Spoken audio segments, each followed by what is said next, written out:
Isahluko sesine.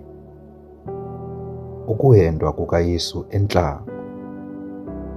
Waza uYesu wenyuswa ngumoya wasiwa entlango ukuba ahendwe ngumtyholi. Uthe akuba ezile ukudla iimini ezi-40 nobusuku obu-40, ekupheleni kwazo walamba. Efikile ke umhendi kuye uthe, "Ukuba unguNyana kaThixo, yitsho la matye abe zizonka."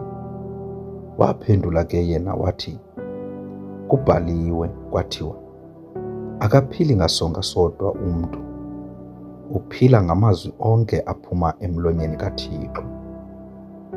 Eze umtyholi amthabathe, amse kuwo umzi ongcwele, ammise eluchochoyini lwetempile, athi kuye, "Ukuba unguNyana kaThixo, ziphose ezantsi, kuba kubhaliwe kwathiwa, uya kuziwisela umthetho ngawe izithunywa zakhe zasemazulwini, zikufukule ngezandla, hleze ubetheke ngonyawo lwakho etyeni." Wathi uYesu kuye, "Kubhaliwe kanjalo kwathiwa, uze ungayihendahendi iNkosi uThixo wakho." Ubuya umtyholi amthabathe, amse entabeni ephakeme kakhulu, ambonise zonke izikumkani zehlabathi nozuko lwazo, athi kuye, "Zonke ezi zinto ndokunika ukuba uthe wawa phantsi waqubutha kum." Aze athi uYesu kuye, "Suka umke, Sathana, kuba kubhaliwe kwathiwa, yiNkosi uThixo wakho oya kuqubutha kuyo, ukhonze yona yodwa." Andule ke umtyholi ukumyeka. Nanko kufika izithunywa zezulu zimlungiselela.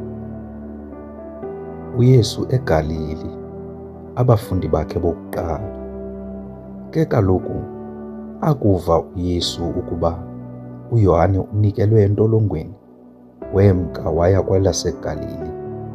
Wathi esukile eNazaretha, weza wahlala eKapenawume engaselwandle, emideni yakwaZebhuloni neyakwaNefathali, ukuze kuzaliseke okwathethwayo ngo-Isaya umprofeti esithi, "Umhlaba wakwaZebhuloni nomhlaba wakwaNefathali, wendlela yaselwandle phesheya kweYordani, waseGalili yeentlanga.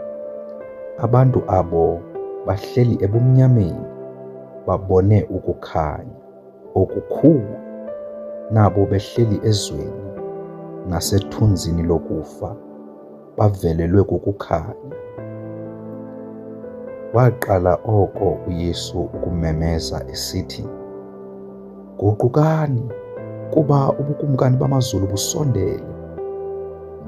Uthe ke uYesu ehamba ngaselwandle laseGalili, wabona abazalwana ababini, uSimoni ekuthiwa nguPetrose noAndreya umzalwana wakhe, bephosa umnatha elwandle kuba bebengababambisi beentlanzi.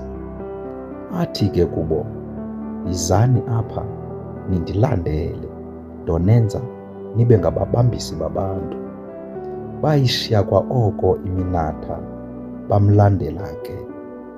Uhambele phambili, esuka apho wabona abanye abazalwana ababini, uYakobi lo kaZabhedi noYohane umzalwana wakhe, besemkhombeni noZabhedi uyise, belungisa iminatha yabo. Wababiza ke. Bawushiya kwa oko umkhombe noyise, bamlandela ke. Waya uYesu elihambela lonke elaseGalili, efundisa ezindlwini zabo zesikhungo, evakalisa iindaba ezilungileyo zobukumkani, ephilisa izifo zonke nezikhuhlane zonke ebantwini. Lwaphuma ke udumo lwakhe lwaya kulo lonke elaseSiriya. Babazisa kuye bonke abafayo bebanjwe zizifo ngezifo naziintuthumbo ngeentuthumbo.